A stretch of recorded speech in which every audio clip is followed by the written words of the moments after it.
Ma femme m'a quitté pour un autre homme, et quand je l'ai découvert, le pire n'était pas la trahison elle-même, mais la vague de soulagement qui m'a envahi au moment où elle l'a finalement admis. Je m'appelle Julien, et je n'aurais jamais pensé être le genre de mec à raconter ce type d'histoire, mais nous y voilà. Je n'étais pas un héros romantique dans notre mariage, j'étais plutôt le gars terre à accent grave terre qui pensait à payer les factures d'électricité à temps, qui réparait les trucs quand ils cassaient, qui s'assurait qu'on avait toujours de quoi manger dans le frigo, des serviettes propres et une voiture qui passait le contrôle technique. J'étais stable, fiable, le genre de mari qui n'oublie pas les anniversaires, et pendant des années, je pensais que c'était suffisant. Sophie, ma femme, semblait heureuse de cet arrangement aussi, ou du moins c'est ce que je croyais, car nous avions nos routines, notre système, une vie qui fonctionnait sur le papier. Mais quelque part en chemin, elle a commencé à chercher quelque chose que je ne pouvais apparemment pas lui donner, de l'excitation, de la spontanéité, ce frisson électrique qu'on ressent au début d'une nouvelle relation. J'ai commencé à remarquer les changements environ 6 mois avant que tout ne s'effondre, elle rentrait de la salle de sport plus tard que d'habitude, son téléphone s'illuminait de messages qu'elle effaçait rapidement d'un geste du doigt, et les conversations qui coulaient autrefois de source sont soudainement devenues une corvée. Je ne suis pas du genre jaloux, je ne fouille pas dans les téléphones et je n'exige pas d'explications, mais je ne suis pas aveugle non plus, et il y avait de nouvelles habitudes qui se formaient, elle prenait sa douche immédiatement en rentrant, elle s'habillait différemment même pour aller faire une course rapide au supermarché, et il y avait cette distance dans son regard quand elle me regardait, comme si elle était mentalement ailleurs. Je savais que quelque chose changeait, mais je ne voulais pas être ce mari qui crée un drame sur de simples soupçons. Tout a commencé à la salle de sport, apparemment, avec un certain Enzo, un de ces types qui rayonnent de confiance et de charme, le genre qui sait exactement quoi dire pour que quelqu'un se sente unique. Je ne l'avais jamais rencontré à l'époque, mais j'entendais son nom glisser nonchalamment dans les histoires de Sophie, comme Enzo a suggéré ce nouvel exercice où Enzo connaît un super endroit pour des smoothies bio, et je n'étais pas idiot, je pouvais lire entre les lignes, mais confronter la situation signifiait faire face à quelque chose que je n'étais pas sûr d'être prêt à gérer. Puis est venue la nuit qui a tout changé, nous étions dans la cuisine, elle faisait défiler son fil d'actualité sur son téléphone pendant que je rangeais après le dîner, et le silence entre nous semblait plus lourd que d'habitude. J'ai essuyé mes mains sur un torchon, je me suis tourné vers elle et j'ai posé la question que j'évitais depuis des semaines, est-ce qu'il y a quelqu'un d'autre? J'ai gardé une voix calme, sans accusation, juste une question simple qui nécessitait une réponse.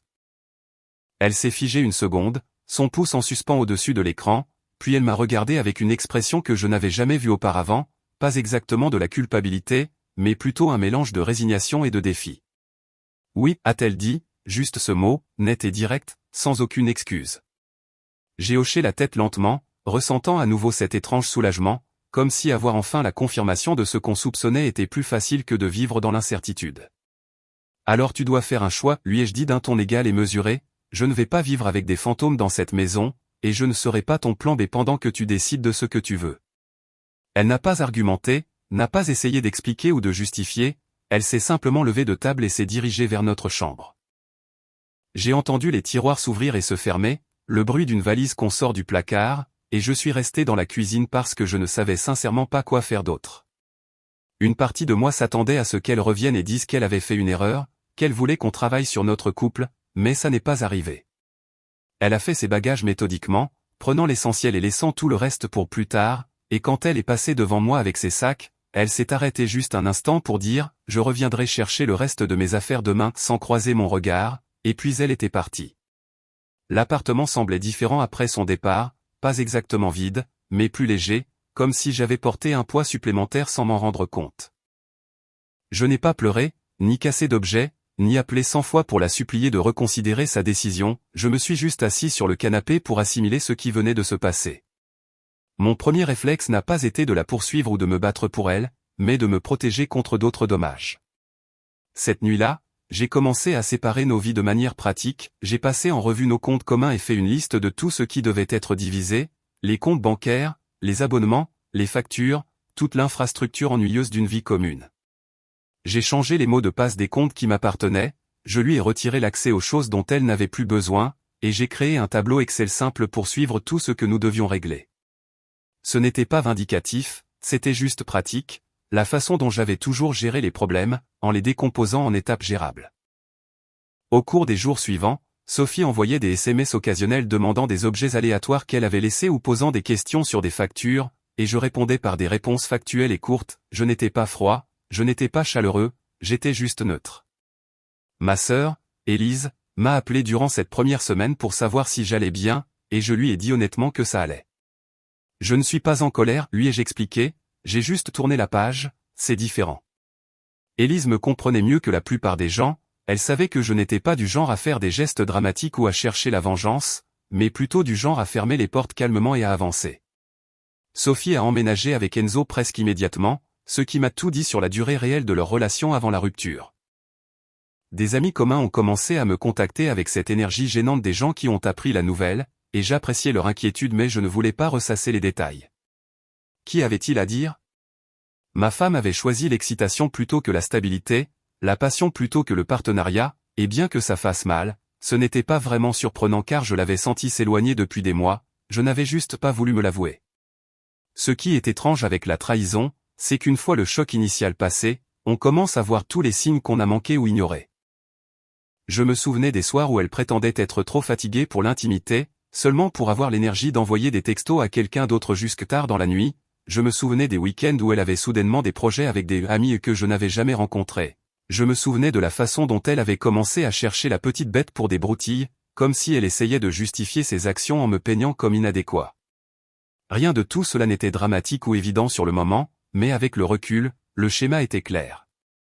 J'ai passé ces 2 premières semaines à réorganiser ma vie sans elle, j'ai déplacé les meubles pour changer l'énergie de l'appartement, j'ai jeté des choses qui me rappelaient trop notre couple, et j'ai établi de nouvelles routines qui n'appartenaient qu'à moi. Je ne me laissais pas aller à la déprime, je reconstruisais méthodiquement parce que c'est ce que je fais, je résous des problèmes, je crée des systèmes, j'avance. Et honnêtement, une fois habitué à l'idée qu'elle était partie, j'ai commencé à me sentir mieux que je ne l'avais été depuis des mois. 3 semaines après le départ de Sophie, j'étais assis à mon bureau en train de trier de la paperasse quand mon téléphone a vibré avec un message d'Élise, Sophie a eu un accident de voiture. Enzo n'a pas survécu. Les mots sont restés sur mon écran un moment pendant que mon cerveau essayait de traiter l'information. Je n'étais pas heureux, je n'étais pas soulagé, je n'étais rien d'autre que choqué et peut-être un peu engourdi.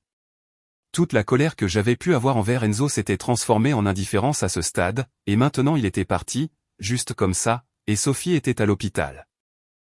Élise a envoyé un autre message quelques secondes plus tard avec plus de détails, il rentrait de quelque part tard dans la nuit, une autre voiture avait grillé un feu rouge, Enzo était mort sur le coup et Sophie était dans un état grave avec de multiples blessures. Je suis resté assis à fixer mon téléphone, essayant de comprendre ce que j'étais censé ressentir. Une partie de moi savait que la chose décente à faire était d'éprouver de la sympathie, et c'était sincèrement le cas car personne ne mérite de vivre ça, mais une autre partie de moi, celle qui avait passé les 3 dernières semaines à reconstruire ma vie et à gérer la trahison, savait que cela ne changeait rien entre nous. Une tragédie n'efface pas les choix que les gens font, elle ne remonte pas le temps et n'annule pas les dommages. J'ai répondu à Élise en demandant quel hôpital, et elle m'a dit qu'elle prévoyait déjà d'y aller, que quelqu'un devait prendre des nouvelles de Sophie puisque ses parents vivaient à plusieurs heures de route et ne pouvaient pas arriver immédiatement.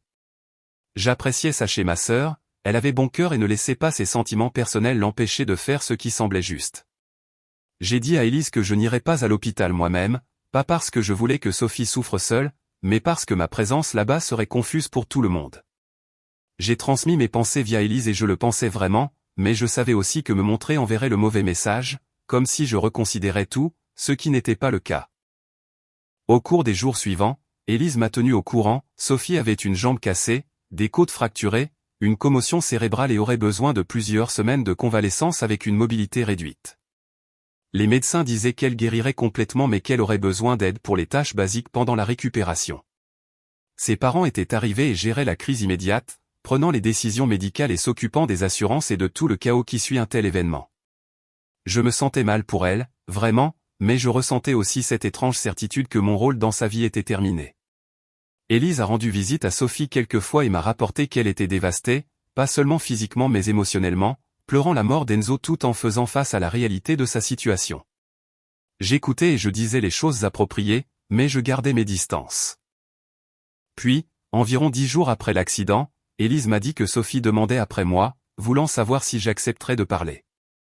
J'y ai réfléchi une journée avant de répondre et j'ai finalement dit à Élise que j'accepterais de rencontrer Sophie une fois, dans un lieu public, juste pour avoir une conversation et rien de plus. Nous avons convenu d'un café près de l'hôpital, un endroit neutre où aucun de nous n'avait de souvenir. La mère de Sophie l'a aidée à entrer quand je suis arrivé, et j'ai vu immédiatement à quel point l'accident l'avait affectée. Elle bougeait avec précaution, clairement en douleur, avec sa jambe dans le plâtre et des ecchymoses encore visibles sur son visage et ses bras. Je me suis levé quand elle s'est approchée, et sa mère m'a lancé ce regard mi-reconnaissant mi-jugeant avant de nous laisser seuls. Sophie s'est installée sur sa chaise, lentement, grimaçant en ajustant sa position, et pendant 1 minute, aucun de nous n'a rien dit. Finalement, elle a parlé, sa voix plus calme que dans mes souvenirs, me disant qu'elle voulait rentrer à la maison, qu'elle avait besoin d'aide et qu'elle ne pouvait pas faire ça toute seule. Elle n'a pas dit ça comme une demande, c'était plus comme un constat, comme si c'était une évidence que je la reprendrais maintenant qu'Enzo était mort et qu'elle était blessée. J'ai pris une respiration et j'ai choisi mes mots avec soin, il n'y a plus de maison, plus pour nous deux ensemble. J'ai gardé ma voix douce mais ferme, expliquant qu'il y avait un appartement, des adresses, mais qu'il n'y avait plus de foyer au sens où elle l'entendait. Elle m'a regardé comme si je l'avais giflé, un choc véritable se lisant sur son visage. Elle ne pouvait pas croire que j'étais sérieux, soulignant qu'elle était blessée, qu'elle avait besoin de quelqu'un, me rappelant que j'étais son mari. Le passé flottait dans l'air entre nous. Je lui ai rappelé que j'étais son mari quand elle m'a quitté pour quelqu'un d'autre, quand elle a choisi cet homme plutôt que notre mariage, quand elle a emménagé chez lui, quand elle a construit une nouvelle vie qui ne m'incluait pas. Elle a commencé à pleurer et j'ai senti l'appel de mes vieux instincts, la partie de moi qui voulait la réconforter et arranger les choses, mais je savais que céder à cette impulsion me détruirait. J'ai expliqué que ce n'était pas une punition, ni une vengeance, ni une volonté de la faire souffrir, que je ne voulais pas ça, mais que je ne pouvais pas non plus être le filet de sécurité sur lequel elle retombait parce que son autre choix n'avait pas fonctionné. Sophie a essuyé ses yeux et a tenté une approche différente, demandant où elle était censée aller, ce qu'elle était censée faire, disant que ses parents ne pouvaient pas s'occuper d'elle éternellement. Le désespoir dans sa voix était réel et je le comprenais, mais comprendre la douleur de quelqu'un ne signifie pas qu'on est obligé de l'absorber soi-même. Je lui ai dit que ses parents l'aidaient maintenant, et que c'est ce que font les parents, qu'elle avait des amis, des ressources, qu'elle trouverait une solution comme n'importe qui face à une situation difficile, mais que je ne pouvais plus être cette personne pour elle. Elle m'a accusé d'être cruel, puis a dit que je l'abandonnais quand elle avait le plus besoin de quelqu'un, et je l'ai laissé dire tout cela parce que je savais comment ça paraissait de son point de vue. De là où elle était, blessée, en deuil et effrayée, je semblais probablement sans cœur, mais je savais aussi que la reprendre maintenant reviendrait à construire sur une fondation d'obligation et de culpabilité plutôt que sur une véritable réconciliation, et ce n'est juste pour personne. Je lui ai dit que j'espérais sincèrement qu'elle guérirait complètement et qu'elle trouverait ce qu'elle cherchait dans la vie, mais que je ne serais pas sa solution à un problème qui avait commencé quand elle avait fait des choix dont je ne faisais pas partie. La conversation a tourné en rond pendant un moment, elle essayant différents angles pour me faire changer d'avis, moi tenant ma position aussi gentiment que possible.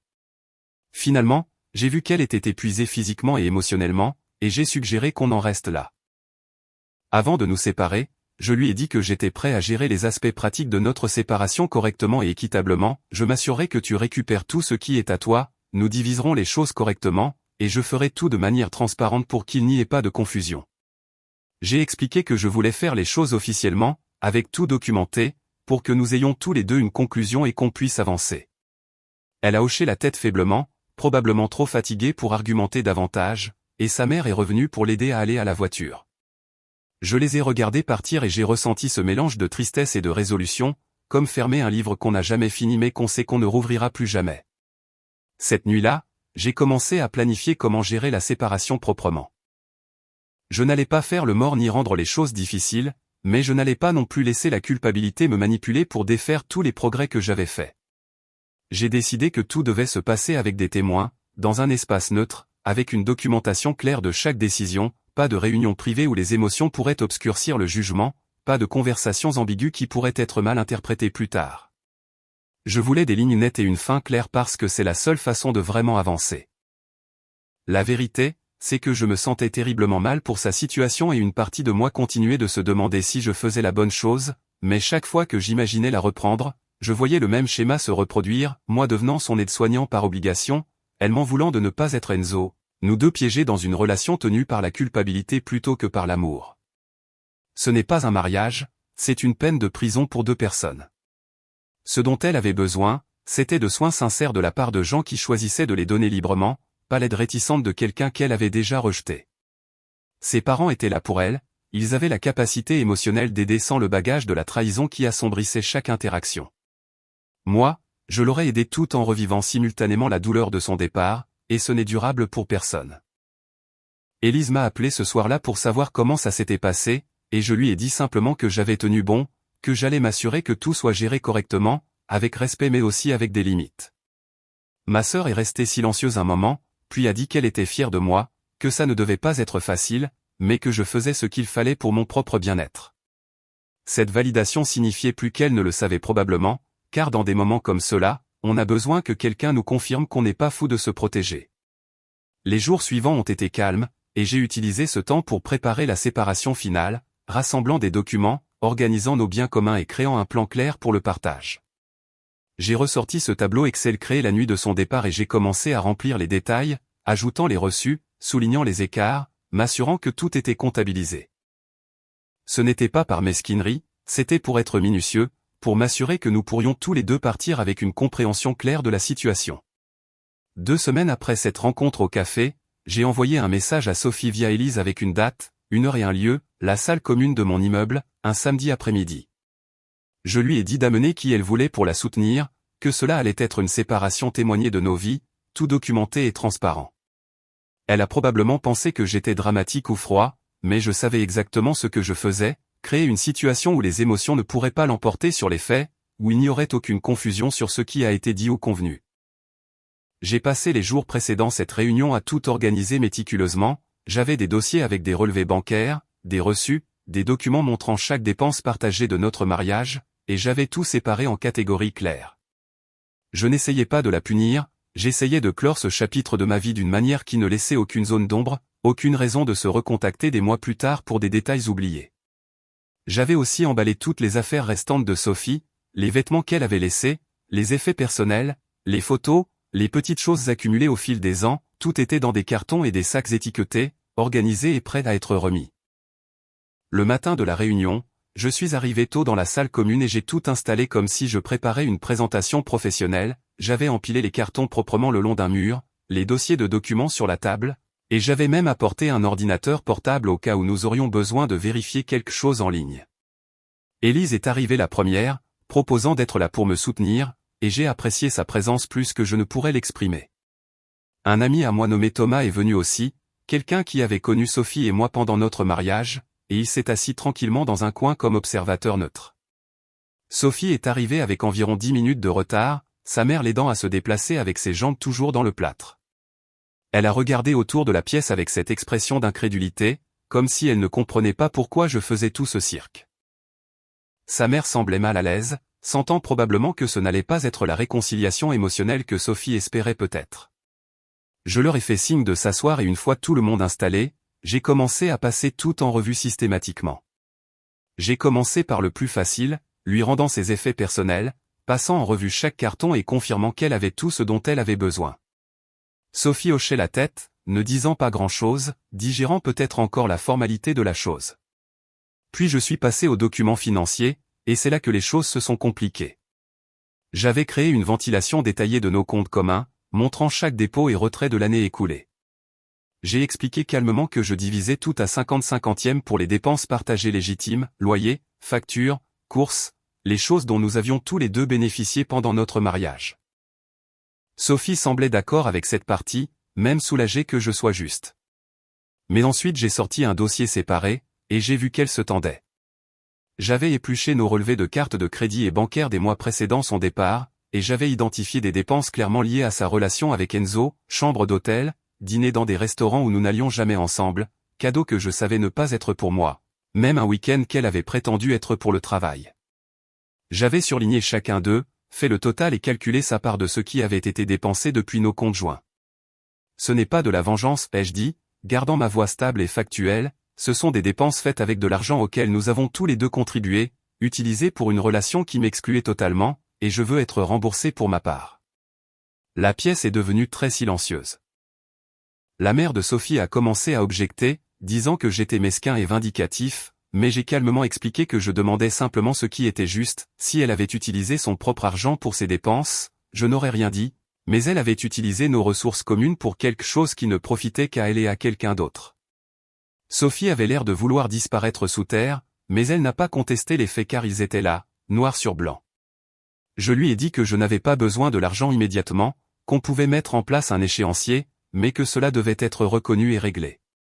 Puis est venue la partie que je savais être la plus douloureuse, mais nécessaire. J'avais apporté des papiers pour me retirer comme contact d'urgence partout, formulaires médicaux, documents d'assurance, compte bancaire, partout où mon nom apparaissait comme la personne à appeler en cas de crise. J'ai glissé les papiers sur la table et expliqué que je lui donnais 3 mois pour faire la transition, que durant ces 3 mois je maintiendrais quelques liens de soutien basiques pour lui donner le temps de se réorganiser, mais qu'après ça, je devais être complètement libéré de toute obligation envers elle. Les yeux de Sophie se sont remplis de larmes et elle a demandé doucement comment je pouvais la couper de tout comme ça, comment je pouvais être si froid alors qu'elle était encore en convalescence. J'ai pris une respiration et j'ai essayé de lui faire comprendre sans être cruel. J'ai expliqué qu'être le contact d'urgence de quelqu'un, être son plan B, être la personne sur qui on se repose, c'est un choix, pas une obligation, et cela requiert de la confiance et un engagement mutuel. Je lui ai dit que je ne pouvais plus être cette personne pour elle, pas parce que je la détestais ou voulais qu'elle souffre, mais parce que chaque fois que mon téléphone sonnerait avec son nom, je revivrais la trahison, me demandant si elle appelait parce qu'elle avait vraiment besoin de moi ou parce que tous les autres avaient dit non avant. J'ai expliqué qu'elle avait des parents qui l'aimaient, des amis qui tenaient à elle, et qu'elle devait construire un système de soutien avec des gens qui ne portaient pas le poids de ce qui s'était passé entre nous. Thomas a pris la parole alors, avec précaution, mentionnant qu'il avait vu Sophie en ville quelques fois durant sa période avec Enzo, et qu'elle avait semblé sincèrement heureuse de sa nouvelle direction. Il l'a dit doucement, sans jugement, mais l'implication était claire, elle avait fait son choix et s'y était engagée, et maintenant elle essayait de faire marche arrière uniquement parce que les circonstances avaient changé. Ce n'était pas dit pour être cruel, juste pour donner le contexte que tout le monde dans la pièce avait en tête mais que personne ne voulait dire. Sophie ne pouvait pas vraiment contester cette observation. Sa mère a essayé de la défendre, disant que les gens font des erreurs et méritent une seconde chance, et j'étais d'accord avec ce principe en général, mais j'ai expliqué qu'une seconde chance doit être désirée pour les bonnes raisons, pas juste saisie par désespoir et peur de la solitude. Nous avons passé l'heure suivante à parcourir les détails restants, divisant quelques meubles, réglant les dernières factures, discutant du calendrier pour que la séparation soit légalement finalisée.